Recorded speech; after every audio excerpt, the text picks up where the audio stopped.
by myself, So me and my wife, right at like a month after we got married, we got our first dog, and she was a rescue from a friend. Oh, gotcha. Like, who had kids, and she's like, I just can't handle the dog with the kids, and we're like, we'll take her. So she was great. She had major anxiety. But I think all doodles have a little bit of that anxiety going. Well, this one, the first dog, she was just a mutt, And this one, this one, I bought her off of Craigslist. A Craigslist dog? The Craigslist dog. I have a Craigslist dog and a Craigslist cat. But the Craigslist dog was way more expensive, and I had to drive like an hour and a half to go get her out of this like feed store, Oh, and to top it all off, they told me she was a boy, and so like 2 weeks later, I go to the vet to get her shots, and I'm like, when can I get him neutered? And they're like, you have a girl. I had no idea. We're looking that close there, buddy. I know, right? I love it. I don't know what we do without our doggy and all this stuff. Have him around, and I don't know. Both my wife and I are like, what did we do without this guy? Yeah. Dogs are great. That's so cute. You'll have to send me a photo, man. Yeah, I will. All right. Looks like we're all up and running. Gonna go ahead and go to our faces here. What's up, everybody? Hello. Getting ready for a stream. Y'all like my festive green behind me? This is very festive. Ooh. You like my festive tree behind me?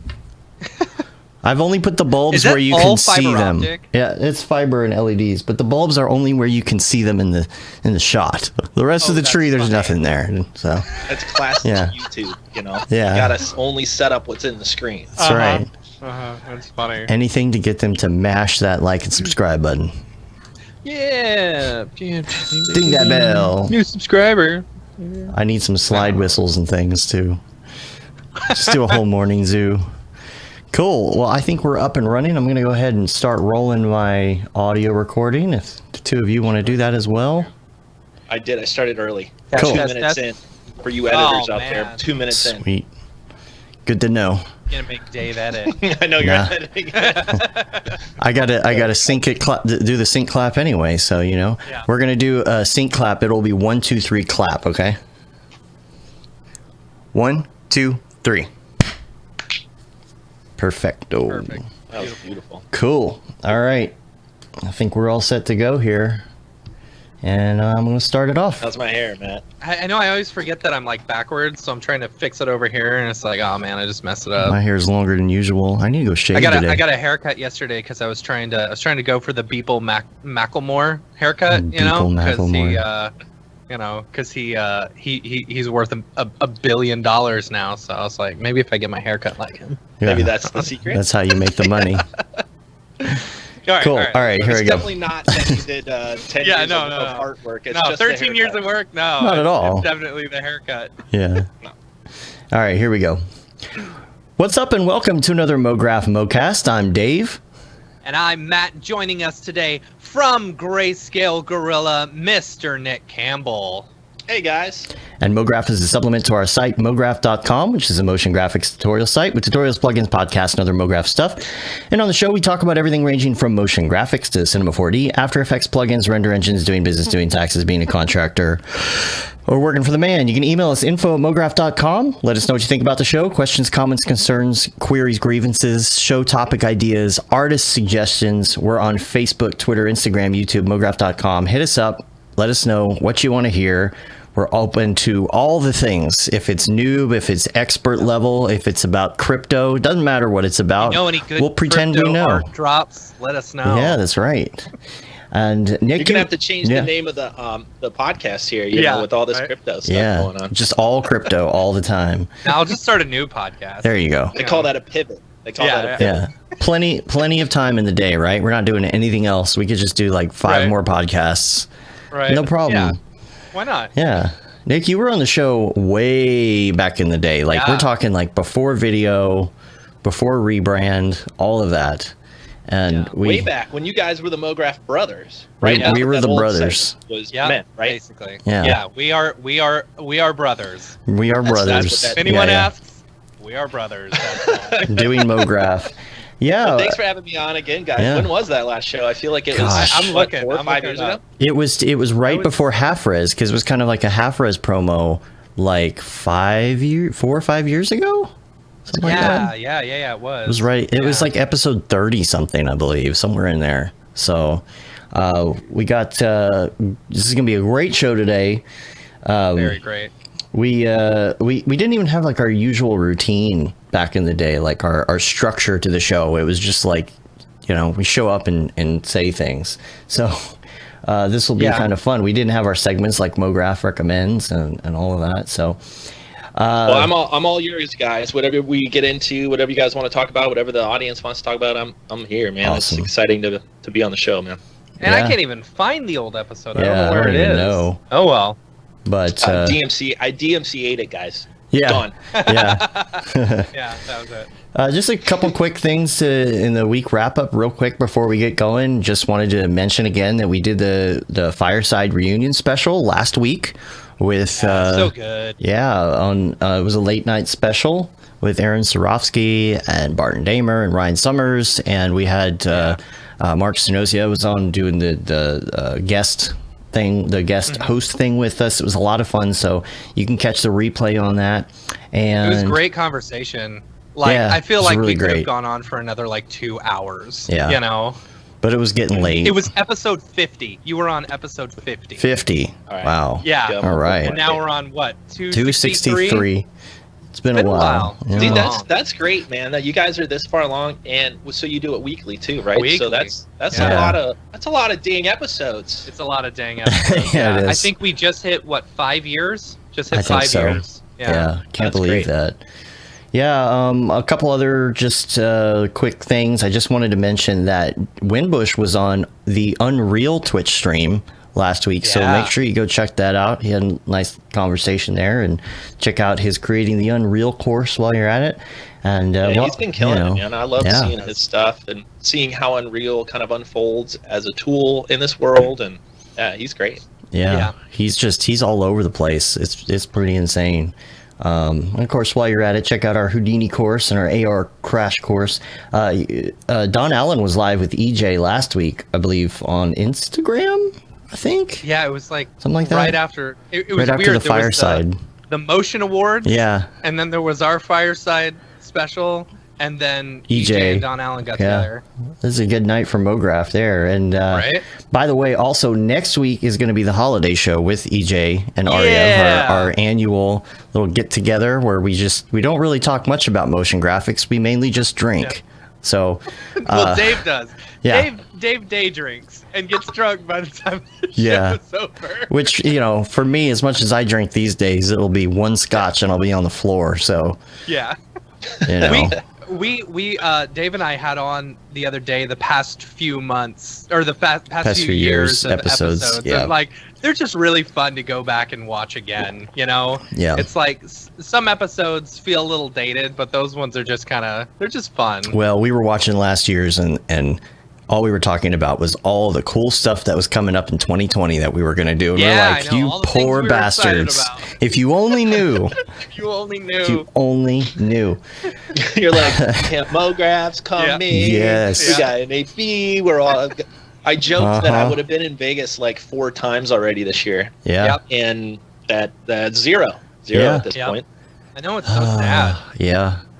I was telling Dave and Aryev and EJ, I was like, we need to just do like a couples, go grab our wives and girlfriends and go to Vegas, once this is all over, and just party. Get it out of our system. Get it Yes. out of our system. Yeah. It'll be a lot to get out of our system too. Right. So today we're gonna get straight to this one first topic because I know that everybody's been talking about this all weekend, Yeah. and that is crypto art, Yeah. specifically Beeple, obviously. Yes. Obviously. We got to talk about this drop because, first of all, we're super proud of Mike. We are so excited for Mike. Yes. Yeah. If there's anyone who deserves it, it's him. Yeah. Yeah, absolutely. That's the best part about this whole thing. It's like, of all the artists, Mike put in so much work, right? That, like there's so much stuff online of like, what is this and what do you? There's all this little jippy jappy stuff about like crypto and is it worth it and all these things. Yeah. And then you have this artist that has been working for 13 years straight and honing his craft, and he's thought so much about this crypto space and brought like physical tokens, all these like unique things that he brought to it.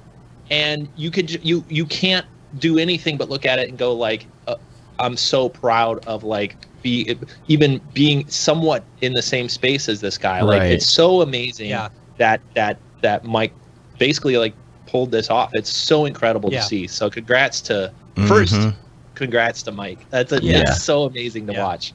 I feel like the addition of the physical like items, you know, added so much more to the value of the art, you know?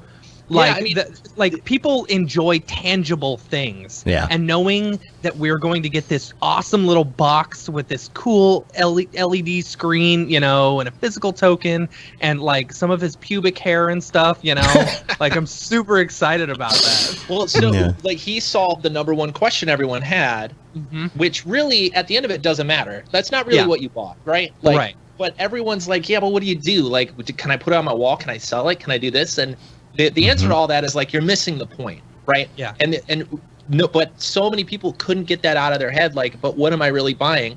And Beeple comes to the party with like, fine, I'll ship you something, right? Yeah. Like, fine, I'll ship you something beautiful and it's thoughtful and it's amazing, and then the people that are on the fence can go, okay, I get that part of it, or at least it helps them bridge the gap between like a physical object that you're buying and what you're actually buying is this token. And I think it's so brilliant that he put so much thought behind that and basically said like, fine, like here you go. But this is really a portal into what you really bought. You know what I'm saying? It's so amazing to see that come out and how much work and how much thought he put in all that. It's so amazing. His wife has got to be just ecstatic. Can you imagine like dealing with the fact that every day he's got to go do that, no matter what is going on, he's got to go finish that. You know, he's got to go finish that daily. The day up. Yeah. It was, I would have bet so much money that he would have batched stuff at least once or twice. But I asked him. He was on he was at the Half Res event, and I was interviewing him on stage, and that was like my number one question for him was like, hey, level with us. How often do you batch it and go hang out at the campfire with your friends and just let your robots post every day? He goes, that's not every day. I bring and I asked him, I'm like, so what do you do when you go like camping with your friends? And he's like, I bring my laptop, dude. I do it. And I'm like, oh my gosh, this guy is amazing.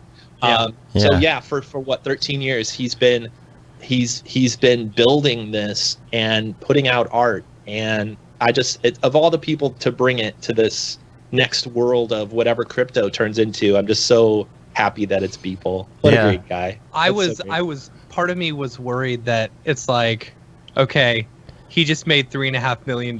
He's going to call it quits. Like, he doesn't have to do dailies anymore. He said it. That's the line. Right there. He said, "I'm not quitting until I'm in MoMA." He said it.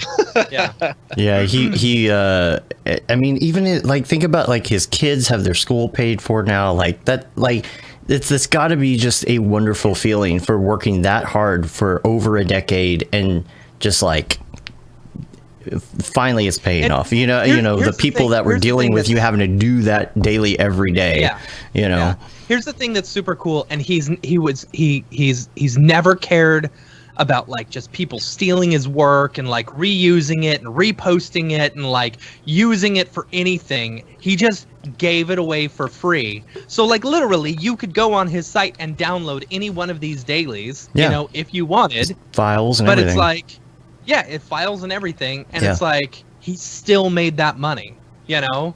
But that proves that proves the value of what these things are, right? Yeah, So when people are like, well, why don't you just download the GIF? You're like, well, that's not what you're buying. You know, it's like you're having a crappy photo of or even a great photo of the Mona Lisa or something. It's like, that's not what you're really owning here, guys. You own it's a different way of thinking. Yeah. And it's incredible. Like it's something that, like, crypto and Bitcoin and all this stuff was something that's just interesting. First of all, when Bitcoin was getting kind of ramping up in like 2009, 10, I was poking around in that space and interested in seeing what it was. I even set up my Mac Pro at the time, which was speedy as hell. Yeah, right. I even set it up to mine, and I'm like, oh, my electric bills are too high. Never mind, this won't be worth it. Of course. But yeah, back when like Bitcoin was, $5 or $10 or what, somewhere around in that range, and now we're at a world where it's $19,000, and that has no art attached to it, right, guys? Like that's just a thing that people put value into, and so now we're at this world where crypto and art and owning a thing and having a record of who owns what, and there's so many possibilities here, whether it's even just like voting and taxes and all these other things that crypto can solve. That the fact that the art thing is popping is one of the first things is really interesting. It's so cool that you go to these sites and it's made with tools that we all have access to. It's kind of exciting. It's really cool. Yeah, totally. He's brought that credibility to the whole thing, and it not just credibility to crypto, but like credibility to just every bit of what I feel like all of us have been doing. We're in our own Mograph world all the time, and we talk Mograph all the time.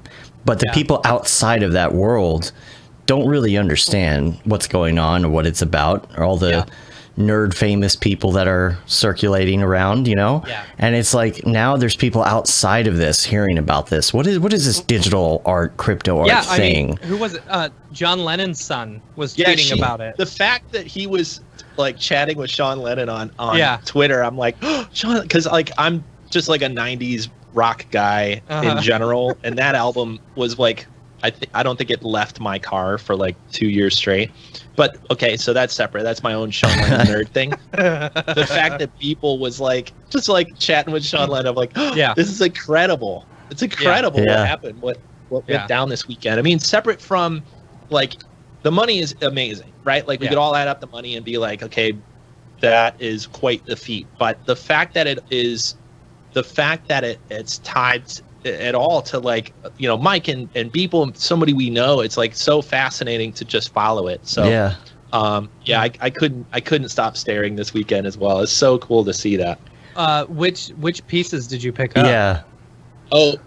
So last week or last month, I think it was, he put out the first drop. And I scrambled like everybody to try to get the dollar. Politics is bullshit. Politics is bullshit. And it sold out in half a second. I mean, I'm sure, I don't know. I know there's easier ways to buy stuff or maybe get a bot or whatever. I didn't do it. I just clicked it. Didn't work. So I saw on the secondary market, it didn't even dawn on me that there's an instant secondary market that somebody's flipping this thing right away. And I wanted to be a part of the first Beeple drop. I knew enough about crypto. I knew enough about Beeple for sure, and enough about where this space might be going to where I just wanted to be a part of it. Sometimes I'll try to grab something just to be a part of the story of something in my head. I don't need to sell it and make money. It's just like I love help. What's the best way to say it? Like supporting. First of all, it's a piece of art from a friend of mine. Like I want to support it. 2, it's an interesting space with crypto. And 3, I was like, this is an interesting thing to like put some skin in the game and see what happens. Like check back in a year and see what it's worth or whatever. So many little bits of it are interesting. I picked up a bullshit one last month. So then people's like, I think I even heard it on your show or something. You guys were talking about it. You're like, December 11th. I'm like, here we go. Yeah. So I did the same thing. I sat down, got ready, missed the window. The $1 one. The $1 one. Yeah. Did the same thing. Immediately picked one up on the secondary market. because I also knew that skyrocketed within an hour. And so I picked one up right away on the secondary market. And then I almost forgot about it, where he had a 5-minute window to pick up one of the ones where you get a physical object and all that. Which I think is brilliant. Like, what a brilliant way to do it. Like 5 minutes. Yeah. Just side. So I quickly went and grabbed one of those. Which one did you get? I got 123, which is which one? It's a high number, but it's a cool number. Which one? Oh, I'm sorry. I got the Ether one. Okay. Cool. Yeah. So that one looked the cool to me. If there's one to put on the shelf. I agree. Yeah. I completely agree. Yeah. That one looked the coolest. And that's the one that Dave got, that's the one that Ariev got, and that's the one that EJ got. And I was like, you know what? People don't want infected. Like, that's the least coolest looking one. I'm going to get infected, you know? I had that thought because I'm like, am I buying the one that everyone's buying? And we all know, like, scarcity is a part of this whole thing, right? Yeah. And so I think it was the highest seller. Bull Run was the highest seller. It sold 270, 271 or something. It's amazing. We bought all three of them. So that's the long. I'll try to answer your questions in a short way next time. But sure. the short answer is I'm getting my Beeple portfolio together. Yeah. That's funny. And it's been really interesting. Like, the secondary market on this stuff is already going crazy, especially for the physical ones. I'm excited to have that, like, in my office. So am I. Again, just be a part of this whole journey, right? Like, this is, I think, something that will change the way that artists can make a living. I mean, which I'm sure we'll get to a part of my story, but that's been my whole story, is like, how can you do stuff that you mostly like to do and be able to get paid for it, and support your family and support your hobby and like mostly do work that you love. And like, Beeple's been such a shining force in that world, where he built his own brand around doing this every day. He does commissions for high art brands that bring him in, and basically, for the most part, let him do his thing. And so and this crypto thing is like tripling down on that, like getting paid to literally make this art. I just think it's an amazing thing to be a part of, and we're just at the beginning of it, and it's going to be so interesting to watch. Yeah. We got one of each, and so I got Ether. We were same sitting by the idea. computers. The two of us, and then Ariev and EJ, we're all just chatting back and forth. We're like, all right, everyone has to remind each other, you know, that this is happening, so we can all be by the computer, right? You know. And so I had set up my account and everything. We were all sitting by the computer. Dave hits click. I hit click. And so it went to the sell page, but I couldn't get my credit card information. It didn't save it. And Dave's like, oh, you just need me to get you one? I was like, yeah, just get me one. And so I'm really worried, because the one that he got, it was number 40 of infected. No. You know? For you. For me. Yeah. For me. Yeah. And I was like, I feel like I would have gotten a much lower number had, like, if not number one. I feel like I would have gotten number one. You know, I got number 8 of Ether. You got number 8 of Ether. Yeah. Oh, wow, that's great. Yeah. Yeah. And then so then we bought Bull Run as well, and we got number 125. So we waited a day, and we're like, you know what? We just spent $3,000 on crypto art. Yeah. And the secondary market it's up there. I told Dave, I said, here you go. We didn't want Bull Run anyway. We weren't going to buy it. We just bought it to buy it. We weren't going to buy it initially. Impulse buy. Just put it up in the secondary market for $3,497, because you got to do that 97, because it looks like a deal with the 97, right? Hold on, let me write that down. Yeah. Prices. So we put it up there, and within like 6 hours, it sold. So we made our money back, and like, I think after all the fees and everything, we ended up making $65. You know? You guys did it right, man. I had that exact thought afterwards. I'm like, could have bought 2 and then sold one and broke even on all my stuff. And now I'm in it for the fun. It's like, now I'm just like in it to see where this goes. So I think that's I feel good. Like, and you know, in the secondary market right now, if you're looking at it, that Bull Run one is going for like $5,000 or $6,000. And it's like, I don't feel bad that I sold it and didn't wait.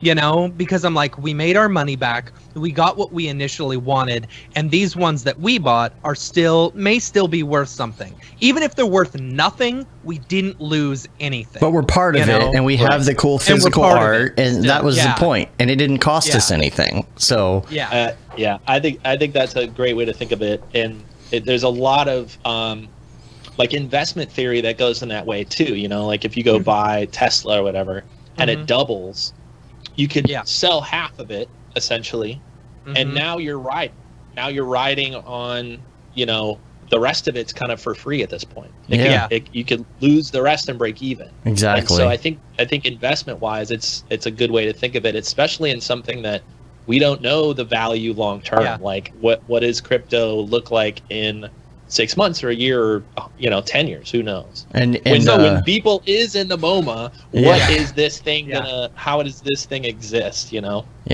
It's so fascinating. Mark says Ether is at around 5,000 right now, and number 4 Ether yesterday sold to somebody for $114,000.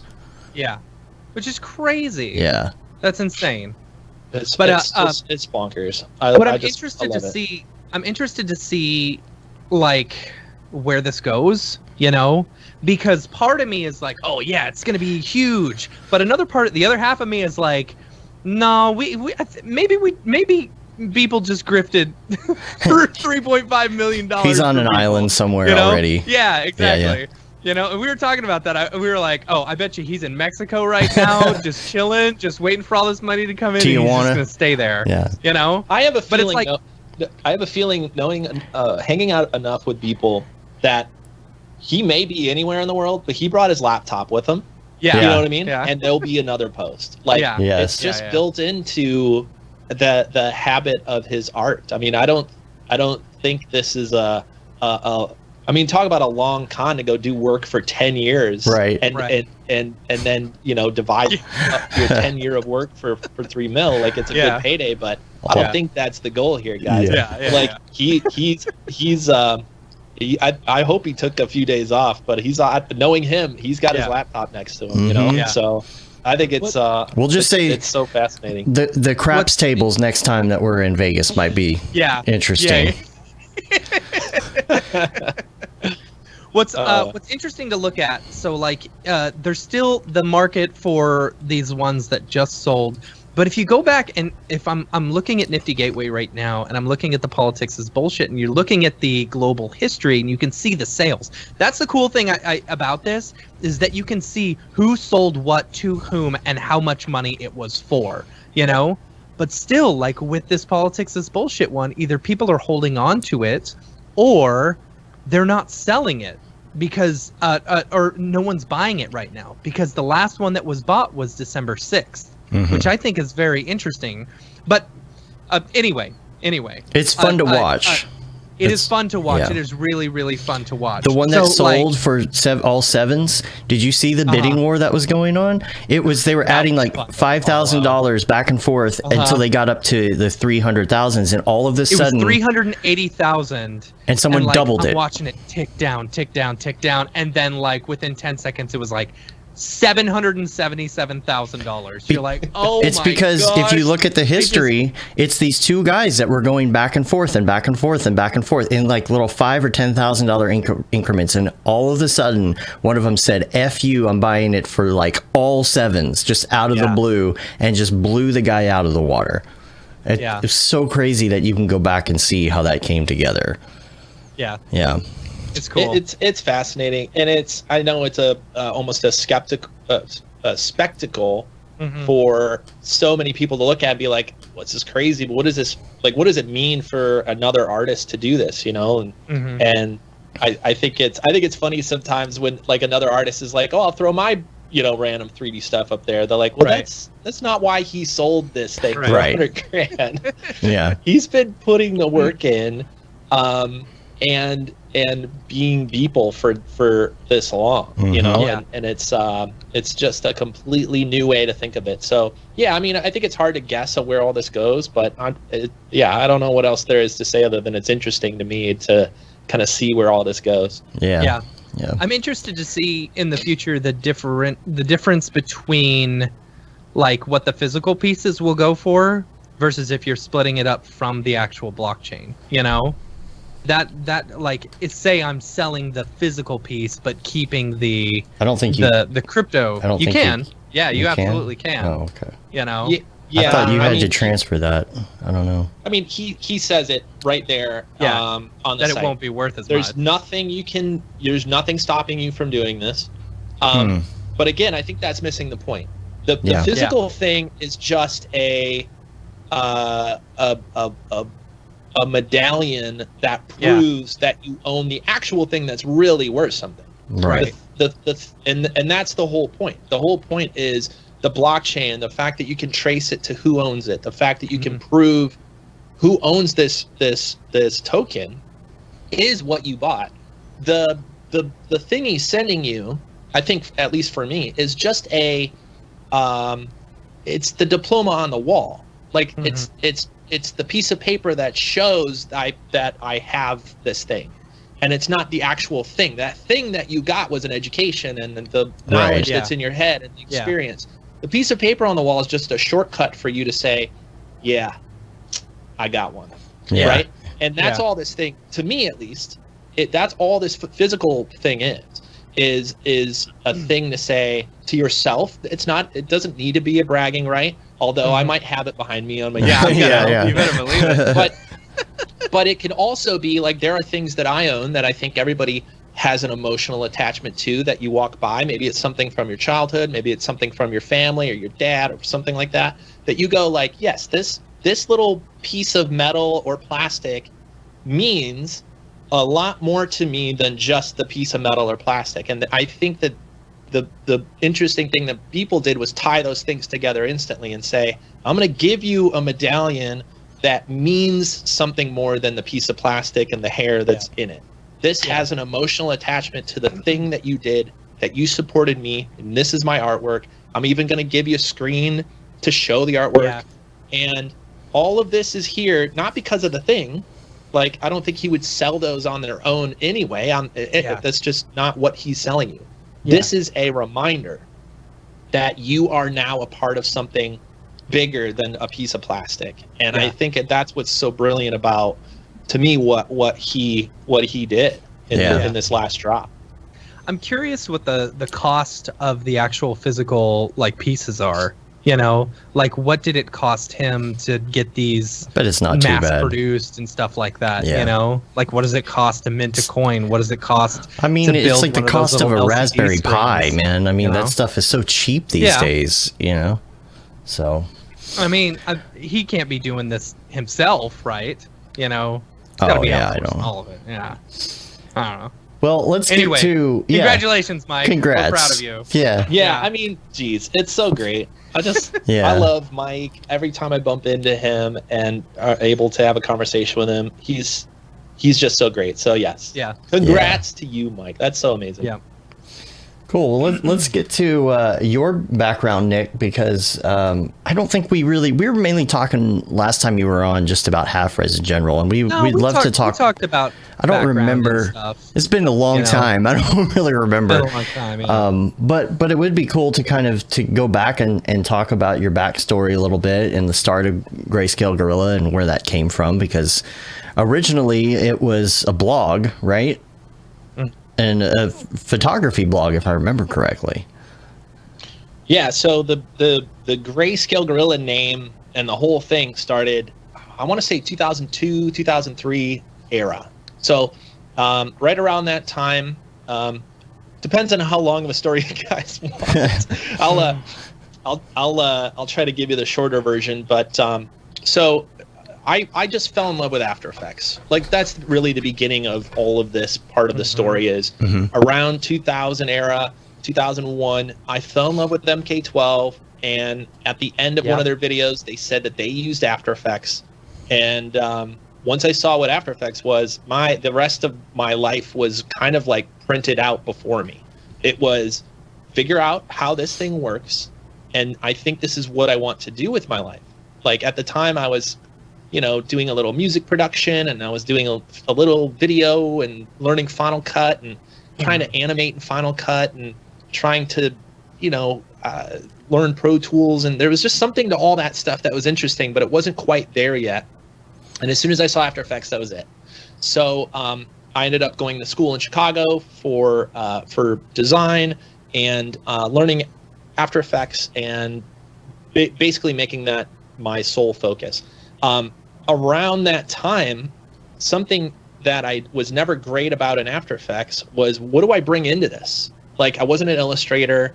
I couldn't draw. I could film some video, but that had its own problems. It was like, green screen always sucked on those old cameras. So you couldn't do really great green screen without a $2,000 camera. But once digital photography became affordable, I can now like go take photos of things and cut them out easily and bring them into this After Effects. That's just how my photography career started.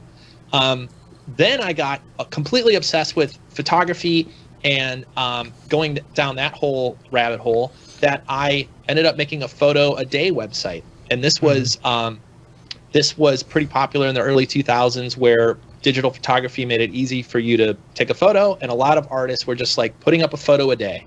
Flickr, was it Flickr? Yeah, Flickr was taking off and all this stuff.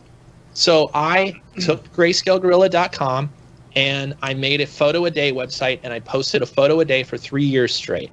Wow. Now that's not Beeple numbers. 13. But and I batched some things. I didn't do it right like Beeps did. But the idea of it all was, I wanted to learn how to take better photos, and I knew that it would make my After Effects work better. So I just carried around, if you knew me between the years of 2003 and 2009, I had a camera on me at all times. So I started this website, started taking photos, started working as an animator in After Effects, and started working at Digital Kitchen, which was, to me, my dream job, right? Like, at the time, they were making some of the best work in the country, for sure, especially in the best work in Chicago.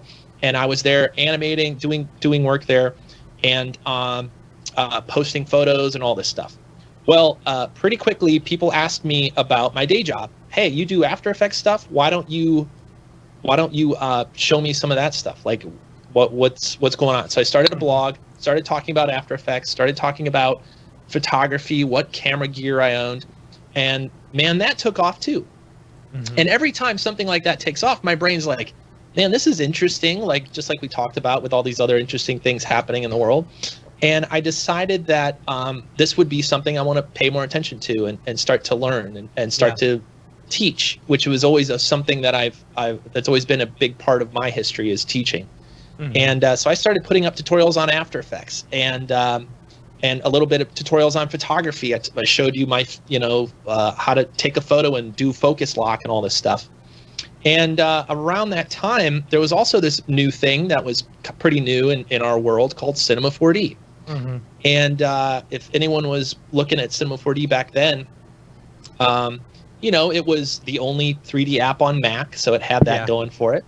And it was also very designer friendly and very easy to pick up and start to use compared to all the other crazy 3D apps. Very intuitive. Oh my gosh. And I know, we can get into that stuff later, but it enthralled me. It captured my attention as much as After Effects did what would have been like 8-9 years earlier. And so there I was learning Cinema 4D, even taking on some of the 3D jobs that the quote, like, real 3D department said no to at Digital Kitchen. The little Mography stuff, they're like, that's kind of, that's below us in some ways. And I was like, I'll do it. Let's go. I'll make a logo spin around.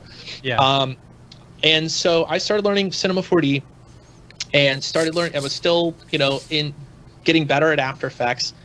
And it was at that time when I was, and by the way, I'm also posting on the Grayscale Gorilla blog.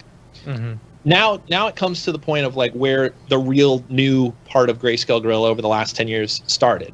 And it was the moment when I was sitting at Digital Kitchen and I was learning 3D and I was playing around and trying to learn as much as I could with Cinema 4D. And I had that feeling that I think a lot of artists have, which is I learned all the buttons. I learned where everything goes, and I hit render, and I wait a long ass time back then for it to render. And at the end of it, I look at the image and I go, why doesn't that look better? What did I do wrong? Like, what button did I miss that my image doesn't look like all the stuff I see on TV? And I was having some of the same problems in After Effects in some ways. And luckily enough, I was working around artists that were way better artists than I was, right? I was interested in the software primarily. And I was lucky enough to have some artists kind of, you know, sneak up behind me and say like, hey man, I see you struggling with this. Can I give you some pointers? And at a certain point, I started asking them questions. Hey, why doesn't this look great? And, you know, one of them in particular would pull me aside and be That's like, my question every time to Dave. Sorry. Yeah. Does this look great? Why doesn't this look right? I mean, and everybody should have that, right? Like everybody should have that person that you can get honest feedback from and know that they'll always say something a little bit negative. You want that person in your life, you know? Yeah. Because they make you better. So anyway, this one person in particular was always like, I would reach out to him and be like, he was one of the best 3D artists I've met personally, and he always had that right thing to show me that would make it would only be a quick little tweak, but it would make it look 10 times better. Yeah. You guys ever done that? Yeah. And I didn't have the eye to be able to see it, but you talk to an artist like that and they're like, lift the shadows up 10%, add a little bit of blue in the shadows, and a lot of it wouldn't even be in the render, you know? They're like, and then you know, add this vignette, and if you do re-render it, you know, add one more bounce of GI or something random, you know? And I would do it and it would look 10 times better. And that's when my brain unlocked that learning all this software is great and all, but there's something else that I was missing. There's something else in that whole part of learning that my teachers didn't tell me enough about, or they tried and I wasn't paying attention. Right. And this was things like cinematography and color correction and where to place your camera for dramatic effect and what to focus on and what not to show, putting silhouettes and shadows and darkening things to pull out contrast in your scene, color theory, typography, all these things that I was kind of just kind of understood, but I didn't really understand until an artist talked me through it and I saw it in my own work. And the most important one of those things was lighting. And I'm sure you guys have got to the point where you're like, you put, I don't know how many hours into sculpting something or building something or making a model, and then you get to the end and you like throw on a couple lights, you're like, whatever, this isn't the thing I worked on. Hit render and you're like, man, I put all this work into this model and it doesn't look right. Yeah. It's usually the lighting, right? Yeah. Yeah. So to tie, I guess I gave you the long version, guys. To tie all this together, that's when I had the biggest epiphany to me was when this guy I was working with, I had lighting questions. I can always continue to have lighting questions with him, and he goes, "You know what, Nick? You know this stuff." He goes, "You're a photographer. You've been shooting photos and portraits, and you know all about studio lighting and how to set up softboxes and how to set up rim lights and bounce lights." He goes, "Just do that in 3D, and it will look that much better because you can bring your knowledge from the real world. And if you treat 3D like the real world, well, you're going to get more real world results." Yeah. That was the epiphany for me to, first of all, understand 3D way better than I did before that. And two, to be super pissed at all the lights that were included in Cinema 4D. And from then on, I'm like, these lights don't have fall off by default. A lot of these defaults have changed over the years. But back then, no light had fall off. They went on forever, which is unnatural. No shadows by default, right? No shadows by default, especially no area shadows by default. And what I realized was all the things, and this is still mostly true for a lot of renderers and for a lot of software, is the defaults built into software are for them to look good, are for them to look like it's fast. And when you don't add shadows and when you just have lights go on forever, of course it renders fast. Yeah.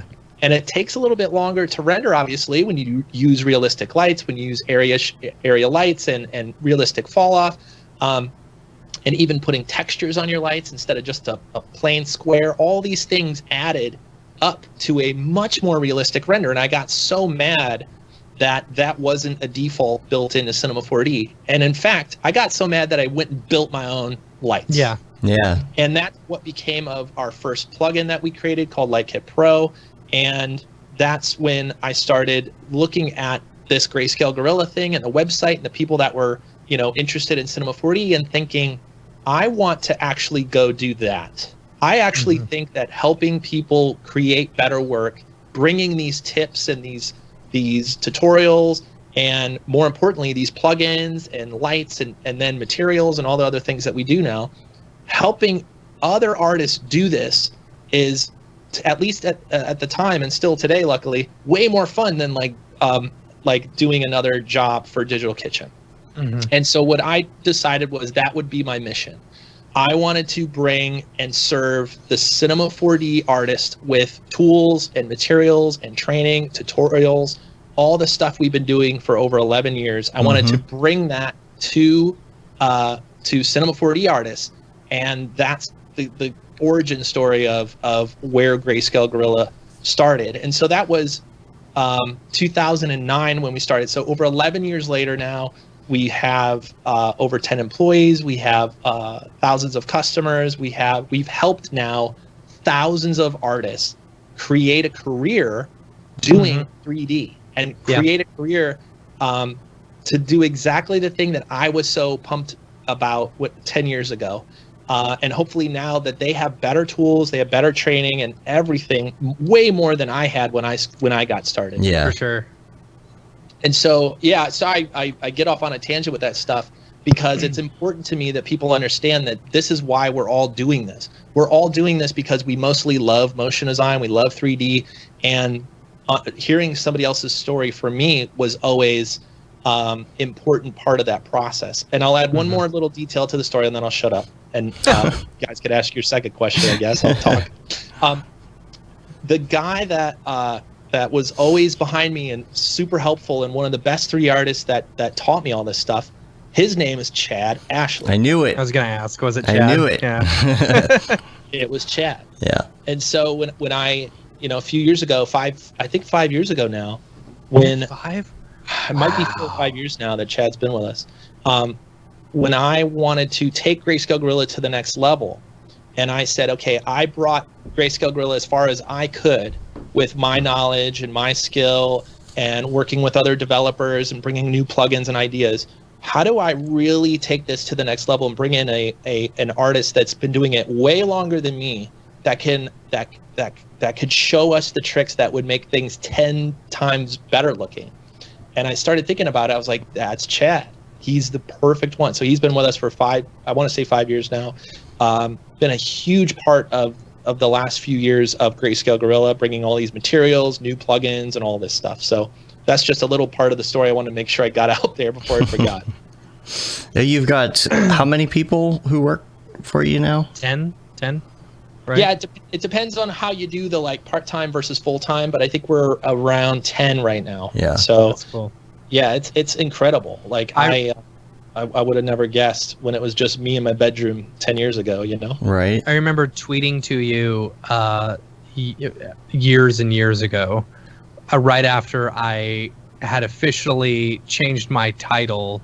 It was one of the,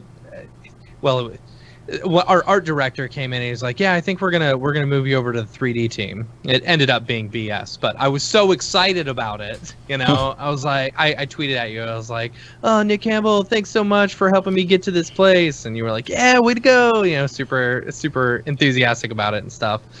But I mean, like between the Grayscale Gorilla tutorials and having Dave next to me, teaching me that stuff, because mine was very similar. I was big into After Effects. I loved After Effects, and that's where I started. And then Dave taught me 3D. He taught me cinema, just sitting down with me one day. We were making a logo spin. And I was feeling pretty good about it because I had one honorable mention in the 5-second project for what was it? Happy? Yeah. Was it Happy? No, what was the? No, fail. My little machine I made said Happy on it, and like the little guys came through. I'll try and find it. I gotta find that. Yeah. I don't know where that is, but Dude, yeah, that's great. Yeah, I was feeling good about Cinema 4D, so I was like, Matt, check it out, dude. I know you use Cinema, but you got to get more into Cinema, more. It was good. And that all started. That evolved. That's what's amazing about seeing the growth of Cinema 4D and the community and the artists and like 11 years ago or even before that when I was learning this stuff. Like I started in 03, 04 learning Cinema 4D, and I had to go like get the DVDs, like there wasn't a lot of video. Yeah. YouTube didn't exist. Books. Like, for you young people, YouTube didn't exist. Vimeo didn't exist. And you had to go get the book with maybe it had a CD or DVD in the back, Yeah. Mm-hmm. And so that was such an amazing part of the growth of the community and the growth of Grayscale Gorilla was looking at these tools and saying like we could put training and tutorials online and show people how people do this stuff. Nobody was able to do that before Vimeo and YouTube gave us these tools, without spending thousands of dollars in bandwidth or, like I said, putting out a DVD. So obviously the tech was a big part of that, but really it was watching the Cinema 4D community grow, to see Maxon and Cinema 4D itself grow, and end up where we are now, where Cinema 4D used to be kind of the toy and kind of the joke people would talk about years ago. It used to be the Blender. Yeah. Yeah. And Blender's going through that. Yeah, now, no, Yeah. So, I think and there's always these revolutions like this, and maybe crypto is a part of that conversation too, where people are like, what is this thing? And then it takes off. Cinema 4D went through that, and now it's a tool that is, in the top 3-4 tools that people grab when this work needs to get done. And I would argue one of the best communities out there. Oh yeah. When it comes to sharing and tools and things like your podcast and your Camp Mograph stuff that you guys help with, and all of that. I mean, I just love this community, and it's so great to have Grayscale Gorilla be a major part of that. When we get those emails from our customers and they're like, you taught me how to do this stuff, and now I work at Apple, and now I work at Ford, and now I'm a creative director here, or freelancer, or I started a studio. Those things just they warm my heart for sure, and they just remind me of like how cool the Cinema 4D community is. Speaking of community, and I feel like, so going to conventions, going to meetups and stuff like that, there has been this just joy that I feel everyone in our community emanates, and I think that's because of 3 people, and Nick, you're one of them, Matthias is one of them, and Paul Babb is the other one, You 3 people, anytime like you're meeting up or we're hanging out or something, it's just always positive and hugs all around, and there's no negativity that you find with some of the other software. Like if you go and hang out with the bunch of After Effects people, maybe they're not so happy or whatever, but it's like I feel like because you 3 were starting in Cinema 4D with all of us, it evolved into this like happy, super, cheerful, always positive, community. Constructive criticism and just all of that. Yeah. Like, because if you look at some of like the other communities that were started and they were all negative and blah, blah, blah, it just breeds negativity, versus this, it's quite the opposite. Yeah. Well, first of all, thank you. That's quite a list of amazing people to be a part of. I love those guys, Paul and Matthias as well. And it does. It was a great thing to know that when I did get to meet the Cinema 4D crew and start to work with them and go to the shows, that they had that. You know, especially at the time, the U.S. team with Paul and Matthias and guys there, they just had that community built-in positivity, and also saw that this was a great community to help build. So thank you guys for including me in that. And it's a great community to be a part of. And it's also up to all of us too to keep that going. You know, it's up to, as it grows, as you know, as we all rely on this software, it is up to us to understand that it's on everyone to keep that going. So I love it too. I miss the shows. I miss hanging out with you guys. And and the hugs and the beers and all the fun stuff we do. So I appreciate that. Soon. Can't wait. I feel like that the people who are coming in, and I've said this a couple times in the show, the people who are coming in new to the industry right now, especially during COVID, it's like, you don't even know yet. Just you don't know how cool this industry is. Just wait until you get to hang with these people. You know, and people who are coming up in Blender and things like that. I want us to be able to extend that feeling to people that are in other pieces of software, other places in the industry, even when it comes to like Unreal production, you know, 3D production people. A lot of people are coming like from a sideways area. They're coming from Unreal and gaming into motion graphics through Unreal. I want to spread the word that this is such a great loving community, so to speak. And it's something that it's going to be up to us to keep pushing that. Got to keep pushing that because it's important and it's helpful. It's helpful to everybody, and there's no reason to not do it that way. So it's you know, every day I'll sneak into our Slack community and see that someone else has answered someone else's question, for example, just like a really simple thing, or help somebody track down, you know, a fix for something that happened in their project.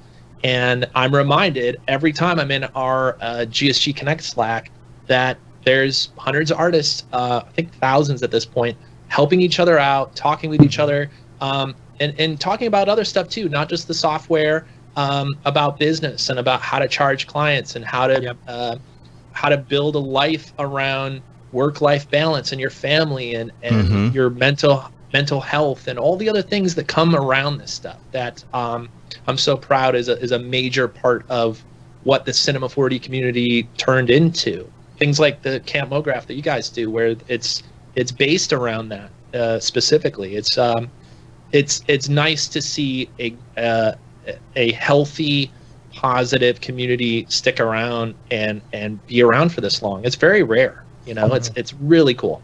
And you get to take that and you get to do, of course, what you love to do for a living, which is great, and have that balance. How are you dealing with the balance right now in COVID times and such? I know you bike a bit, right? I think we follow each other on Strava and stuff.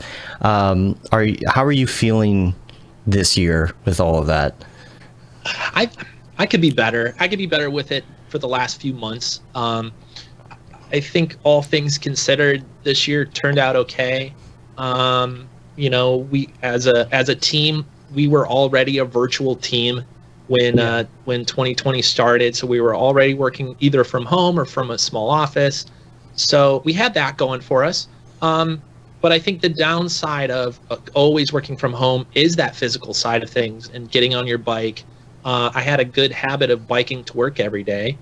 And work's only a couple miles away, but that is enough to kind of get your blood moving and get a little wind on your face and show up at work with what is hopefully a different attitude than what you wake up with. You know, it's just like a little buffer.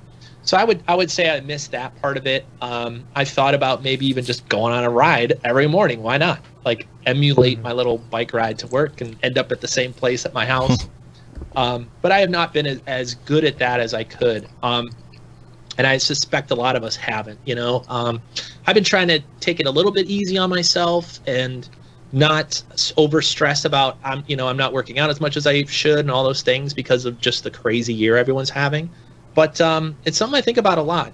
Setting up good habits is a big part of what I think through a lot. And now that the year's wrapping up a little bit, now that the weather's all crazy dark and everything, I'm really thinking about what that next part of the pattern is. But I'm doing fine. Like I'm staying as healthy as I can, trying to eat healthy, drink less, all the things we should always kind of think through every year. But it's been okay. It's been an okay year considering all the craziness going on in the world. So, and tell us a little bit more. Oh, go ahead. Go ahead. No, go ahead. It's completely off topic. Okay. But go ahead. Well, so is this. It's okay. I wanted to know a little bit more too about what you've been doing at Grayscale Gorilla with the team, what you've been up to this year as far as COVID, and working from home, and what are your I'll add on to that. What are your plans? Yeah. I know a lot of people have been asking, like, what's the plan, especially with Plus and all of that. Like, the tutorials online, where are they going? Where can we find them? There's so many questions. And maybe some people will have some questions in the chat as well. So put them in the chat there. But to add on to that, it's like, my big question is, how do you guys stay competitive with all the other, like, when you started, like, there wasn't a lot out there, and so we got lucky when we started the podcast 5 years ago. Like, I think you, the Grayscale Gorilla podcast and Animal Laters were the only podcasts out there that we're doing this. So we're like, okay, if we can outlast all of them, we'll be good, So we've presented you with about 15 questions. Yeah, sorry. So no, we're just gonna let you roll for the next hour, and we're gonna sit back. Yeah. I love all of this stuff, and I want to make sure we get to all of it. And if anybody in the comments has something like more specifically that I'm missing that you guys just said, I want to make sure I answer it, because I think it ties into a lot of stuff that's happening. So I'll just tell you the story from the start of the year, which is, it starts late last year when we started Grayscale Gorilla Plus.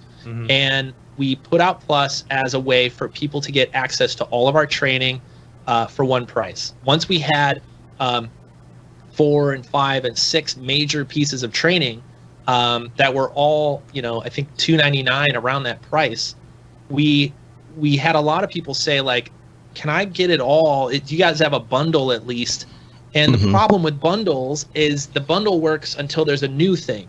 And then you're like, okay, well, now there's a new thing that you don't own. So we're like, how do you solve all that? Right. The best way that we've seen it solved in the business world is membership, is a subscription. Get all access to what you have and anything new that we knew was coming out soon for one price. So we put out Plus for training only late last year. And so many people signed up.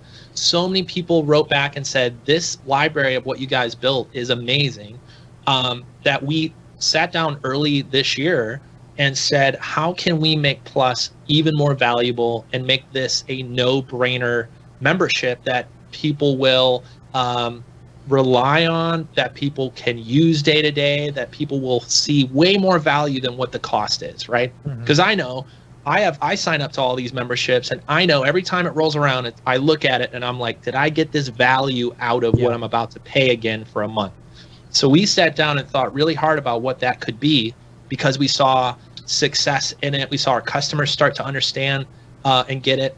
And we decided early this year that everything Grayscale Gorilla should be in Plus, and that is our mission for this year. Now, this is before COVID and all that stuff we'll talk about, but we sat in a physical room together and but when we could, and decided that would be our mission for this year. Bring everything inside of Grayscale Gorilla inside of Plus, and make it all available for one price, either per month or per year.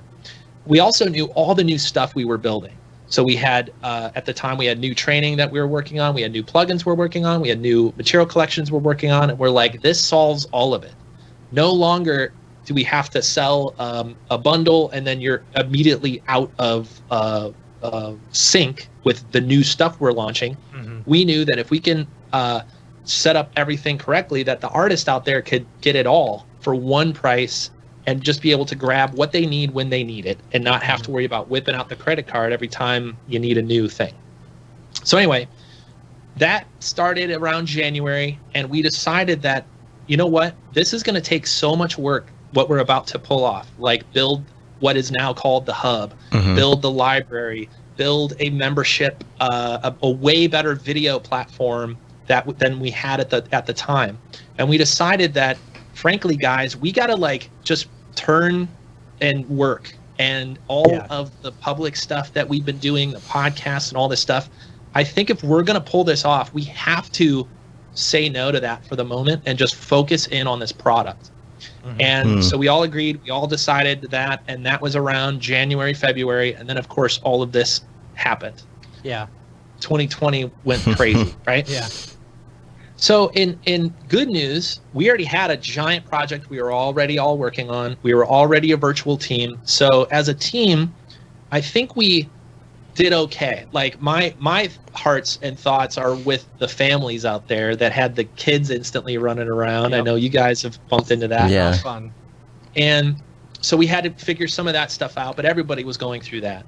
What was great about Grayscale Gorilla and our team is we got a great team, first of all. But second of all, that we already went through the virtual team thing. We already were working virtually, and we've been doing that for over 5-6 years now as well.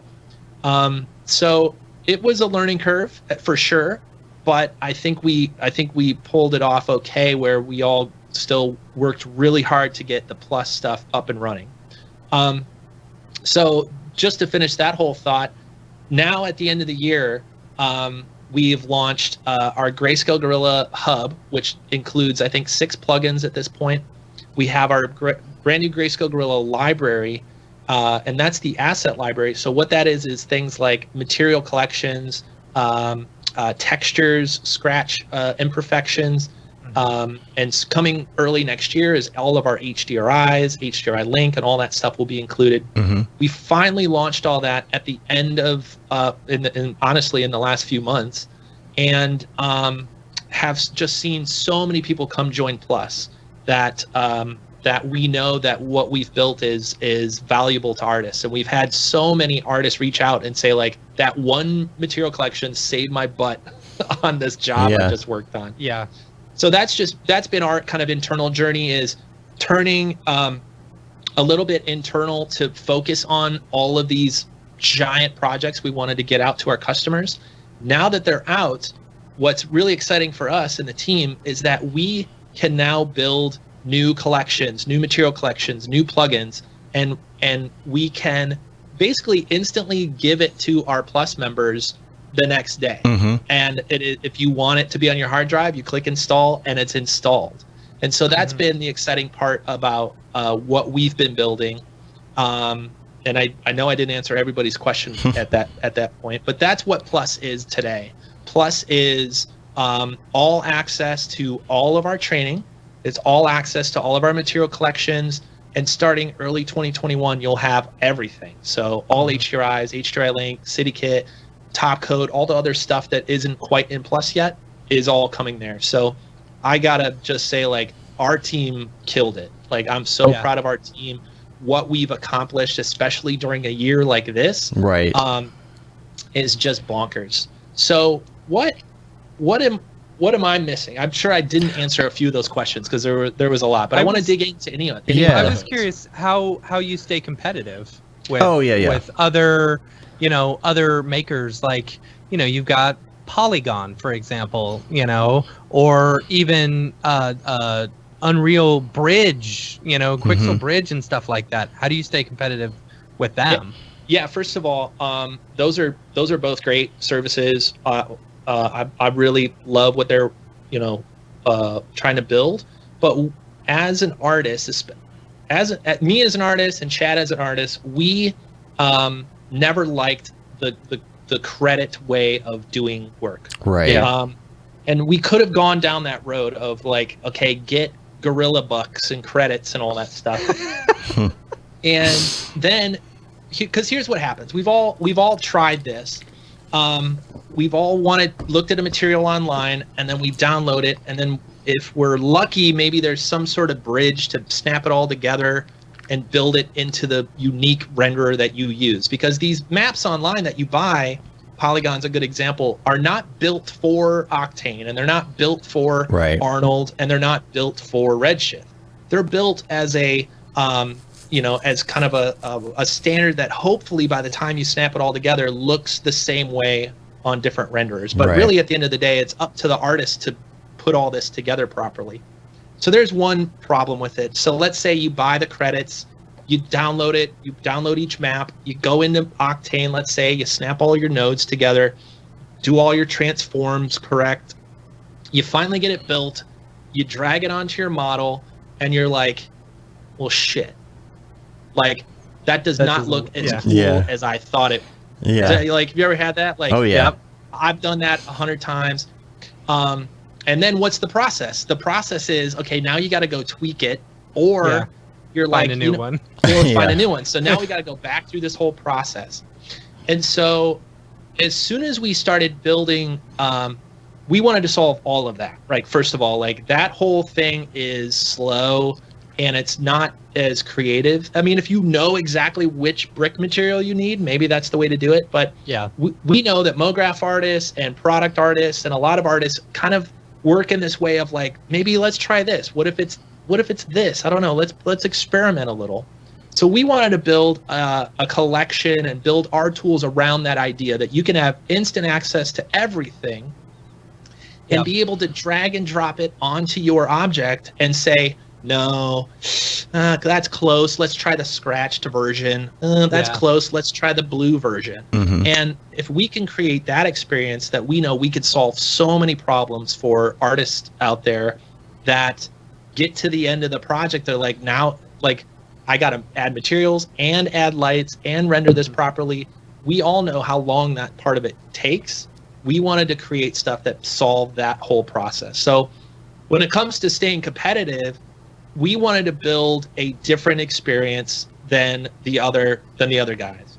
We wanted you as the artist to have instant access to our entire library, and it's about to get crazy large. Like, we have 3 major material collections and 1 imperfection collection in the library. We are launching, I think it's close to 20, 25 new collections over the next year. Jeez, that's a lot. Wow. And by the way, it's not like, oh, you got to pay extra for each one, or you got to spend your credits. Right. If you are an active Plus member, we want you to have access to all of it. And maybe you don't need to download it day one, but let's take an upcoming material collection we have, or let's take the one we just launched called Tech Products.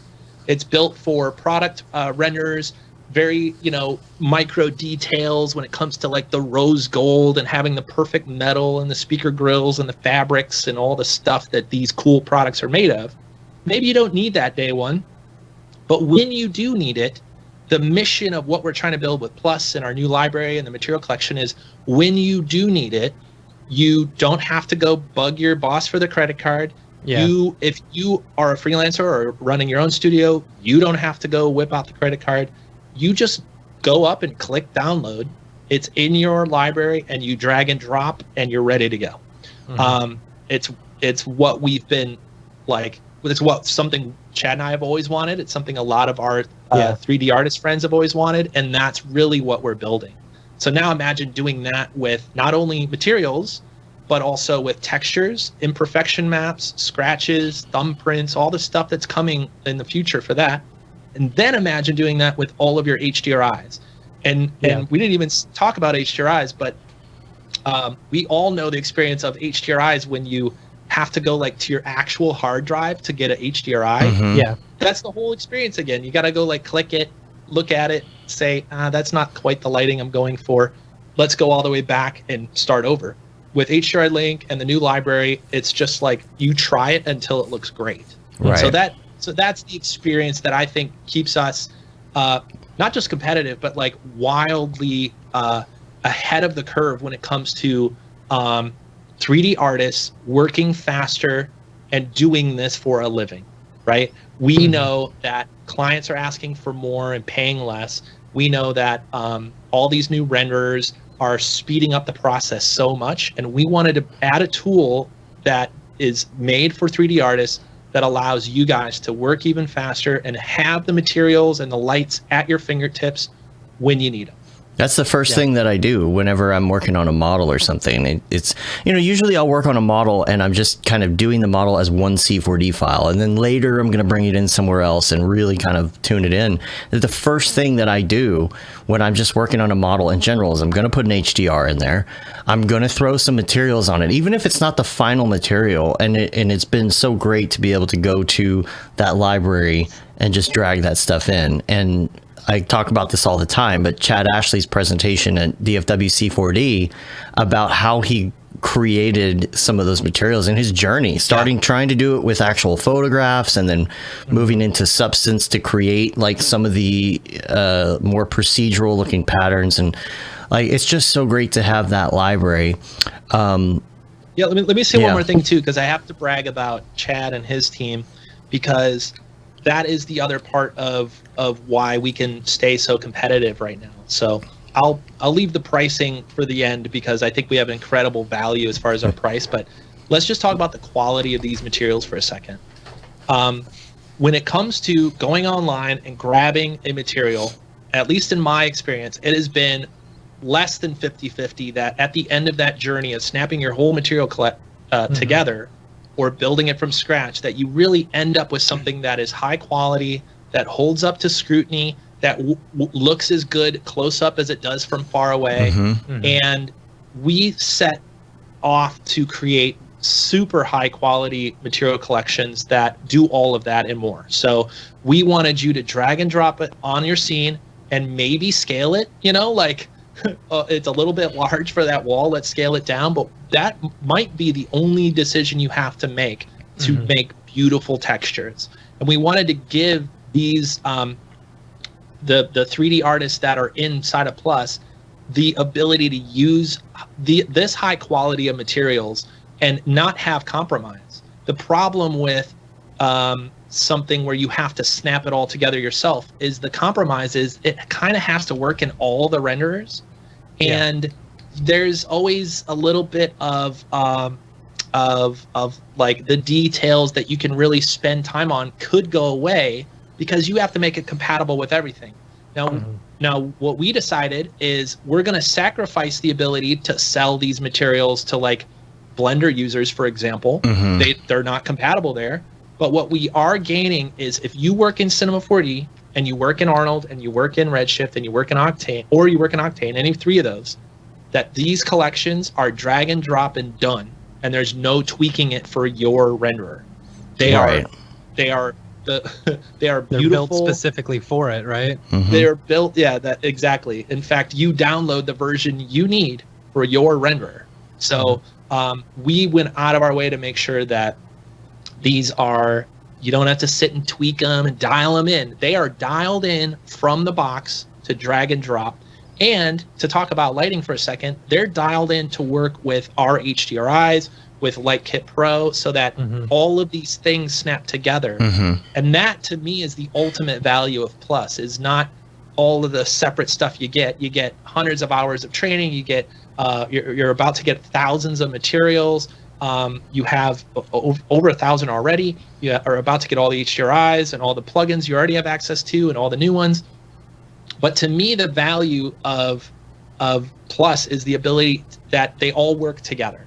So the lighting tools are built to work with our materials. And then if you want to dive deeper into the materials, we have training to let you dive in and learn from Chad, learn from one of the best in the industry on how materials are created and how you can customize it and how you can tweak it exactly for your render. So that's the exciting part about Plus and about the value that I think we're bringing to the market, is it's all there for one price, and it's only cost as much as like 1.5 of our plugins, and you get everything I just talked about for an entire year. So Jeff was asking in the chat about, and I think you sort of answered this just now actually, but about bringing it to other DCCs, like if you could have those materials in Houdini or something. Yeah, right now we're focused on Cinema 4D, but I think I can see a world down the road where we do look at other DCCs and see which one would be next, Yeah. Especially for these materials and HDRIs, for sure. So it's something we're looking into, but for now it's Cinema 4D compatible only. And I should say Arnold, Redshift, and Octane. Yeah. Yeah. A lot of questions that have been coming up in the Slack recently are about if you already own products but you don't have a Plus subscription, how does that work? Are there going to be updates? How does that whole part work? Yeah, like for those who have downloaded Signal and are using Signal for R20, or like a lighting kit or something. Yeah. Say S24 comes out, right? Will there be an update for it? Will we have to be on Plus in order to get that update? Yeah, so there's still, I think, a couple questions there, but let me try to answer all of them. First of all is all new products and all new updates to any plugin will be Plus only. So we have new versions, new ideas, obviously new material collections, HDRIs, all that stuff. Anything new from Grayscale Gorilla will be in Plus. Obviously it will be in Plus, but the thing to know is it will be only in Plus. Plus is the way that we're gonna deliver all of our updates. So what happens to you if you are using our plugins and not not ready for Plus yet? What happens to that specific plugin? So over the last years, maybe 3 or 4 years ago and before, what was really great about Cinema 4D was they would update their version from 18 to 19, and everybody would do the same thing that I'm sure a lot of us have done, which is go into your old plugins folder, drag everything, you drag it in, and through the magic of whatever magic they were pulling off, which is very rare, that happens almost never in every other industry. Everything just worked. Right? Everything, you dragged it in, and maybe there was one little update, but everything for the most part was just done. And we, hopefully we're famous for saying day one, we are compatible, drag it over, or sometimes maybe download a new version, but barely, and you're all set to go. Starting around 3 or 4 years ago, I think this is part of the new Cinema 4D core and some of the other things that Cinema 4D is really trying to tackle. That does not happen. You can no longer just drag your old plugins over and just expect them to work in the new version. In fact, they have to be built, recompiled, and rebuilt again for the most part to be compatible with the new versions. When that happened, as a company, we've always tried to be as liberal as we could with old versions of Signal, old versions of Gorilla Cam, and trying to keep those up to date. And what we are seeing right now is that could not be sustainable for us, and it couldn't be sustainable for our development, and it couldn't be sustainable for, frankly, paying somebody to redo our plugin every time there's a new version of Cinema 4D. And so there's also, by the way, 2 versions of Cinema 4D coming out now every year instead of one. I mean, that's the way it looks to me anyway. They've been keeping up this pace. And so as a business, we basically had 2 options. One is pay for updates. Okay, that's pretty standard way to do this. Which is there's new versions of the software. Your version that you downloaded to work in, I think your example was R20. As long as you are in R20, we support that plugin, and that plugin should work forever, hopefully almost forever in R20. But then when you choose to update to whatever, I think you said 24 or whatever's next in I'm assuming world, it's 24. When you decide to do that at that point, you'll have a decision to make.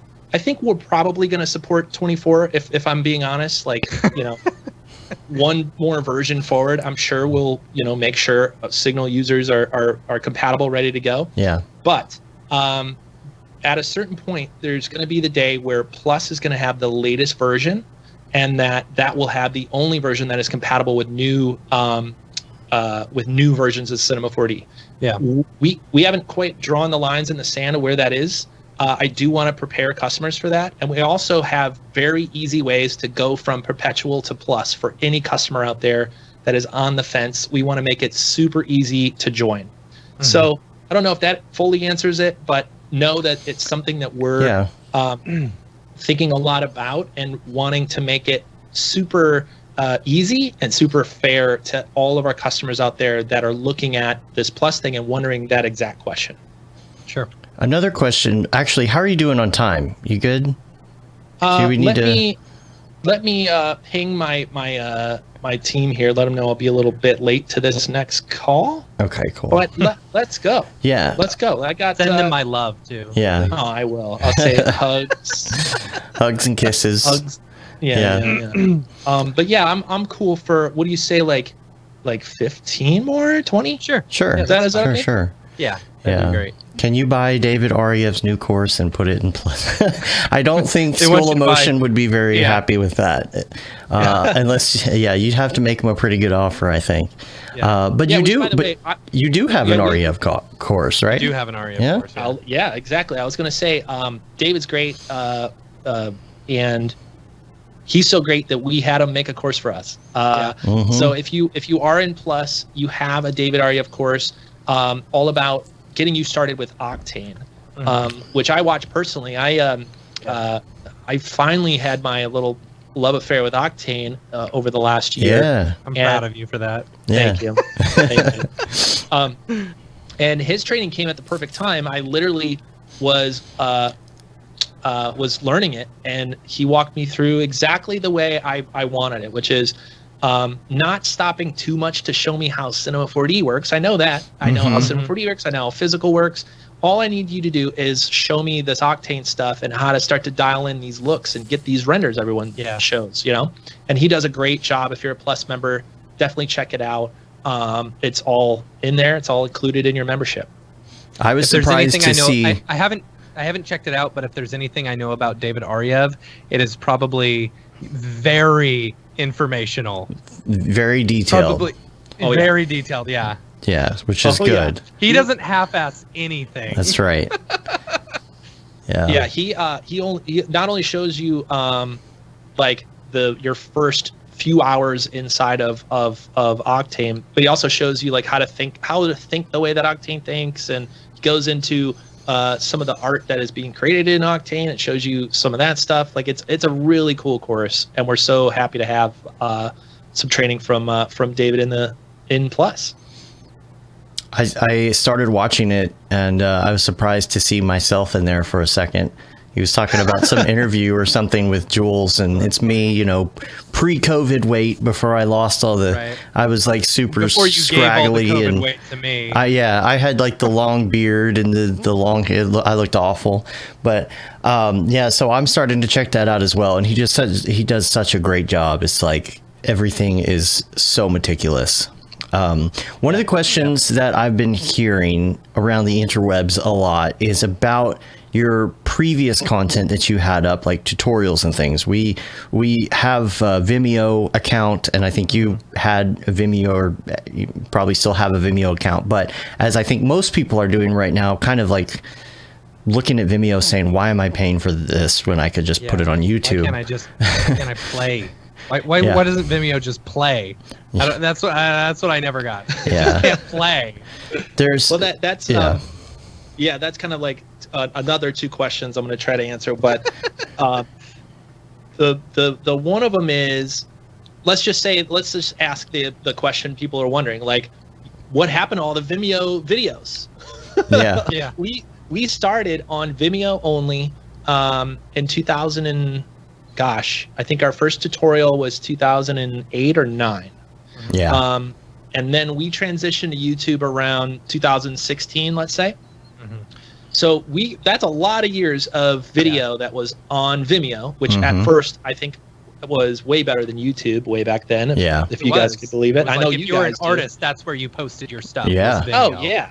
No ads, HD, more than 10-minute time limit, and okay, so Vimeo.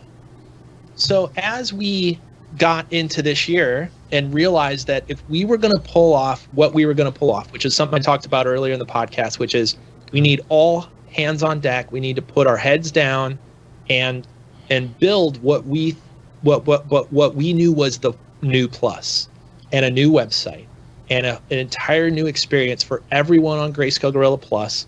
That some sacrifices may have to be made, but the biggest thing that we're going to do is bring everything in Grayscale Gorilla store to our customers, to Plus customers. That's our mission, right? So somewhere around August, in the summer, around August time, we're getting closer and closer to bringing the hub, launching all of our new, bringing new plugins to Plus customers like Hit Pro and everything there. And we were still, we were missing one major part of the new website, which was how in the hell are we going to bring 11 years of tutorials to YouTube and move it the heck off of Vimeo? Because that was a part of our mission. Yeah. You guys brought it up. Vimeo was great. It was great. And then one day it was slightly less great. And then one day, sometimes it just wouldn't play. Yeah. And so we sat at that same meeting and said, the newest part of our mission is no more Vimeo. No Vimeo on the new website. Who's with me? We all raised our hands. We all said yes. And we so far stuck to that. Now, what that meant was on launch day, we did not bring over 11 years of tutorials that were on Vimeo for, do the math, 8 years of tutorials to the new website.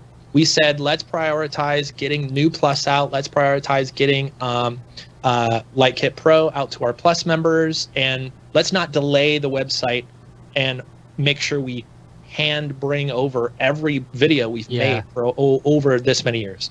So we made a decision at the time, which is let's put our greatest hits from the past on Plus, which is called Classics, which all Plus members, if you really want to watch Cherry 7-Up, I was just gonna say that. 7-Up, which I love. That's one of my favorite tutorials I've ever made. It is there, and surprisingly, it's pretty follow-alongable for 11-year-old tutorial. Yeah, you can still do almost all of that. The fall-offs are a little different in Mograph. But anyway, I'm getting into a different question, but we brought some of the greatest hits over to Plus, and we said, hey, here they are. And then we basically, to tell you the truth, we're like, we have to build out Plus first. We have to bring all of our plugins, all of our HDRIs, all of these material collections out, and then we're going to solve this Vimeo problem a little bit later. In the meantime, we didn't quite know how much people loved our 10-year-old tutorials. And honestly, got a lot of negative feedback from it. And we didn't really realize that people are relying on some of this stuff too, like to go back and see how a soft body thing works back in version R16 or whatever. There's a lot of training and tutorials and little tidbits that have helped artists for over 11 years that we removed. And honestly, it was something we didn't really understand until it happened. So the shorter answer to it is a lot of it's coming back. It's coming to YouTube. And the way YouTube works, YouTube hates when you dump like 100 videos on top of YouTube. Yeah. You guys know, like we all live in an algorithm world now. We gotta play the YouTube game and treat it right. So you can expect to see some new stuff coming out in YouTube. And in fact, some of the stuff too that even hasn't been brought over. So one last thing I'll say about it is you may have gone to the tutorial page recently and said, where's everything? Yeah.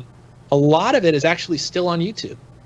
It's just not even transferred over to our website. Like we didn't build a blog post around each video that was on YouTube. So what I'll say is that there's still hundreds of hours of free training at Grayscale Gorilla. That'll always be the case. You guys don't have to worry about that. Everything's not going behind a paywall. That's not what we're trying to do. What we are trying to do is give these places the right home that they deserve. Yeah. We also want to go and make sure that we're not re-releasing a tutorial that isn't follow-alongable anymore. There are some things in Cinema 4D that have changed over the last few years that we want to make sure makes sense. But yeah, I mean, that's the long story of it for people that care about our business decision to move away from Vimeo. But the end of the story is like a lot of that stuff is going to have a new home on YouTube. And if you are a Plus member, a lot of that stuff has a home inside of Plus, which is on a great like player, the new Plus channel. It's all, you can find it all at training.grayscalegorilla.com. And in fact, even if you're not a Plus member, you can go there and see all the stuff that's included inside of Plus, all the training. And you'll see a lot of the classics, what we call them, over there as well. So stay tuned for some updates on any tutorial that you haven't seen. And if there's one tutorial in particular that you're looking for, hit us up on Twitter or in our support, or actually our Slack is probably the best place to do it. And we'll try to track it down for you guys. Cool. Yeah, see, my biggest fear with like losing out on some of these tutorials is I have a mental like table of contents in here where it's like I don't know how to do everything, but I damn well know where that tutorial is. Right. You know, that will remind me how to do that thing. Yeah. You know. I mean, I should have known too, because I've played the game before, which is like, how do you do this again? And then I type it into Google, and my own damn face shows. Yep. I forgot, and I made the tutorial 8 years ago. Yeah. And so maybe I should have seen that coming. Honestly, it's something that I mean, I talked through it. Having those things, like, I know that there's a tutorial out here for this, and then you're madly searching for it, and you're like, am I crazy? And you're not crazy. A lot of it disappeared with our Vimeo account, and a lot of it will be coming back. Look on YouTube, like I said, check Plus, and bug us too if there's something you're like, didn't you guys have a dang thing that did this? You're like, yes. And when you stop paying for Vimeo, and they take down all the things that you uploaded under the pro account. That's the big issue too. It's like, oh, okay. I mean, now we're talking business decisions, which I kind of wish we got more into business stuff. Like, I think it's important for us as artists and freelancers and potential studio owners, and you guys have a wide, diverse audience to think about these business decisions and where you put your stuff and who owns it. One of the things that was great about Vimeo is it did feel like you owned it a little bit more than throwing it on YouTube. And now we're seeing, Vimeo's kind of lost its way. I don't think they know quite what their business model is. And they're putting a lot of awesome stuff in limbo, and basically forced us to do the same thing. Either pay them the full bill of whatever it costs to host 11 years of tutorials, or not. And frankly, by the way, as a business decision, if they were a good player and they played on most browsers, we probably would have paid. Like, we probably would have went down that road and got a bid and figured out how many thousands of dollars it would cost to run our stuff and keep it on Vimeo. But the fact that the player was dying on us, and we wanted a better experience for our customers, just meant they had to go. So a couple consequences came as a result, but that will be fixed as well here into the new year. Well, we'll just have to do a part 2 show at some point where we go into the business aspects of things as well, So I wanted to, before we head out here, I wanted to get to the Mograph recommend section. I quickly have some links, though. I wanted to just let you know that in the show notes, I will put some more crypto art links, like the whole story of the Winklevoss twins acquiring Nifty, which is where Beeple's stuff was hosted. Also, make sure you check out Laura Kotlowski. Said her last name right? I think I got that right. She presented at SIGGRAPH last year. And we got to hang out with her, and she has been blowing up in figure skating recently. She was on ABC. It was the what is it, Nightline? Nightline, I think, And TikTok, she's blowing up. Yeah, she started TikTok and got like 1.5 million views on her video about checking the depth of ice, which was awesome. I did not see that. I didn't see that on TikTok. I've met her a few times, I think in Denver, actually. And, And she also, by the way, has a VR video that she made. That is awesome. And it's honestly, I think one of the best VR experiences that I've had. That like wasn't a game or anything. It was 360 video, and it was her ice skating in the middle of mountains and all this stuff. It's really beautifully well done, well shot. So if you guys are checking all that out, it's an incredible watch. I don't know where that actually is online, but I'm sure if you look up her name, look up Laura and the VR. Maybe VR 360 or something like that. Find that video. It's so well done. I'll try and find it. I'll try and put it in the show notes. Yeah, see if you can find that. Yeah, because that was an amazing experience. That was so cool. And I never realized that figure skating that term is actually from making patterns on the ice with your skates, and that's what that Nightline thing was about. So yeah. There's a little trivia question from my life, which is my mom is a figure skater. And my mom is a figure skating teacher and taught figure skating. And specifically, they do that lines in roller skates as well. So she was roller skating teacher. Oh, okay. And if you ever at the roller rink and you see all these crazy lines on the floor, that's what those are. Those are figures. And you have to skate them. And there's a judge next to you that sees how accurate you are on skating on the line and all that stuff. And then she also taught pairs where they on the Olympics where they pick each other up and throw each other and do all that ice skating stuff. My mom teaches that, but for roller skating. So that's nice. Me growing up in a roller rink and how that all started. See, we got like 3 more podcasts, right? Oh, we do. And even like Bernard here is talking about your experience with 3D on PCs. We didn't even get to that. Yeah. Man, we're going to have to do a part 2. We didn't talk about you winning America's Funniest People, Oh, yeah. None of that. Quickly, the PC is in its my favorite home, which is not in my room. It is in the basement, and I'm using Parsec to actually dial into it and use it. Parsec's great. Parsec's been great. Yeah, I got to ask you guys later about like how Parsec's working for you guys. I don't know if you use a Wacom pen, but they screwed around a little bit with the Wacom and how that works. Yeah, I can imagine. And I'm trying to find how to make that better, getting closer. And then what was the other question? Quickly, Richard is saying thanks about Deirdre and helping me. I got to give a shout out to my team, and specifically the customer support team. We just had a crazy few months with people joining Plus and asking questions and onboarding and downloading all their plugins. And my team's been killing it. So for Bernard, I think it's Richard saying thanks to Deirdre. I got to give my team a shout out. Deirdre, Jacqueline, everybody, and all the whole customer support team's been killing it lately. And by the way, they're there to help you guys. If you guys are a customer, have any questions, if there's any, I'll just say this as we wrap up too. If there's any question I didn't answer that you guys have specifically, hit me up on Twitter. Hit up either the Grayscale Gorilla account or me on regular Twitters like Nick Vegas. Happy to answer any questions you guys have.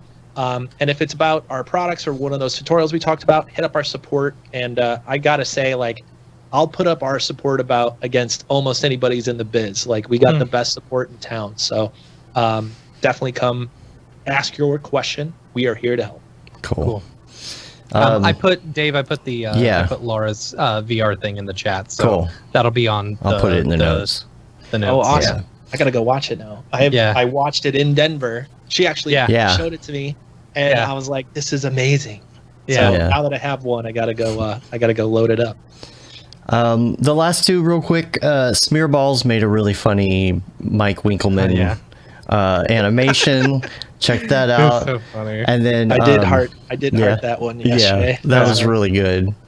And then the last one is TidyKit. The TidyKit C4D interface overlay thing. It's not out yet. It's just this whole new interface for Cinema 4D. I don't know how they're going to do this, but check that out. Now, before we go, we're going to do Mograph Recommends, but we're going to do it as fast as possible because I know you got to get out of here. So we're going to run down this list. I don't even know what it is, but I'm ready. Let's go. All right, here we go. Favorite movie? Goodfellas or Punch Drunk Love. All right. Good choices. Favorite music? Indie rock, psychedelic rock. house music. Music's tough, man. Yeah. Music's tough, especially being a musician, right? Right. Yeah. Ableton. We didn't get into any of that, man. We're gonna have to have another show for sure. Yeah. Yeah, I know the music stuff's been crazy. That's another, like, Ableton's one of those like magic After Effects moments where I'm just like, this piece of software is amazing. I need to learn everything about it. Yeah. But in general, like, especially the last year, once I finally set my home office up properly, which I call like nice speakers and get it all dialed in. Yeah. It's been a lot of psychedelic rock, even like krautrock stuff that I didn't like as a younger kid, like Can and kind of that like 60s, 70s krautrock psychedelic stuff. Been really digging that lately. I think like Krungbin and all that kind of pulled me into that world. And then what else? Like, I don't know, EDM. You know what I love is Disclosure does Twitch streams, and they use they like show you how to use Ableton and Logic and stuff to build Disclosure songs, which I think they're killing cool. it. I'm gonna have to check that out. Yeah. Man, we need a whole other stream. We need a whole segment about music. Yeah. I'm sorry. Keep going with do your We it. should just do a whole day. A whole day one day. The Nick Day. The Nick Yeah. Day. Oh my gosh. All right. You know me too well. I'll just keep talking. Yeah. TV show. Favorite TV show. Oh gosh. Favorite's tough. Can't think of anything off the top of my head. It could be a other than what recent favorite rather than like an all-time like. Yeah, we watched. I think Cobra Kai was fun. Yeah, that was a good recommendation. Gosh, there's probably something else. I'm gonna sideswipe the question a little and say I could watch like music documentaries all day, and I think Netflix is full of amazing ones.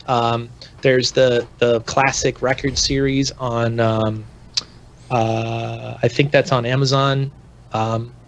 That you could just like go watch how Steely Dan records are made. It's incredibly well done. That breakdown where they go through all the tracks and play all the tracks, and like on the original, you know which one I'm talking about. That's a good they load up the documentary. original tape, and they're sitting here like, oh yeah, here's a tambourine you could barely hear, but when we take it off, the whole track sucks, and you're like, it does. Yeah. Oh my god, amazing. There's also one, I'm blanking on the name, on Netflix that's the history of hip hop. And you guys might know it by the end, but the illustrations on it are great. And the history of hip hop is so amazing because most of the characters that made it are still alive, and they're just hanging out in the same neighborhood. And he goes and interviews them, and he's like, how did this art form that has taken over music, that is so amazing, it's such a huge part of my upbringing. It's amazing that in HD video, you can go watch an interview with the person that was a major part of inventing this art form. And I think it's really rare right now to do that. You can't go do that with jazz. Sometimes with jazz, because film existed back then, but in like clear HD with good production, you can go learn from some of the best people that invented an art form. Yeah. And it's an incredible documentary. Somebody in the chat will remember what the name of this thing is called. Hip Hop Evolution or Revolution. I think that is correct. So thank you guys. Sorry, I stole your question.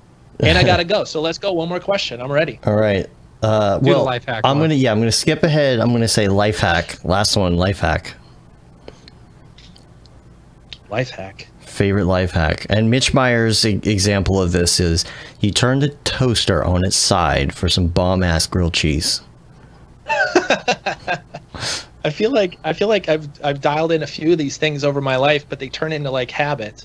I think the biggest life hack anyone can do is work as close as you can to where you live. Not necessarily, you don't have to work at your house. That is good and bad for different reasons. We've all experienced the good and bad of that over the last year. But what I would say is the daily commute is killing people. I mean, it's the worst thing for your health, for your mental state, for your creativity. I think the biggest mental hack that anyone can do is choose your job and where you work based on where you live, or do the opposite.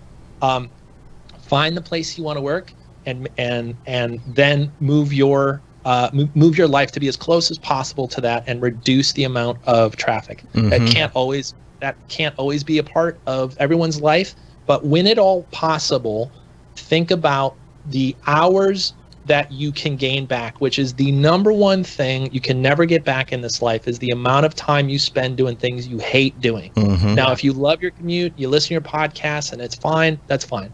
I think for most of us, it's not fine.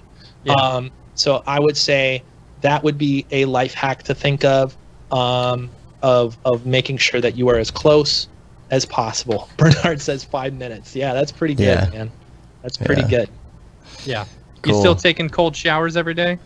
Still doing the cold showers. Nice. In the winter, I cheat a little and start hot, and but always you got to end with at least 30 seconds and a minute if you're feeling it of cold ass water hitting your butt.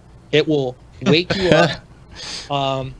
Honestly, I've done it now where sometimes I'll just be like cold anyway. You have those days, and then I'll forget. I don't feel awake.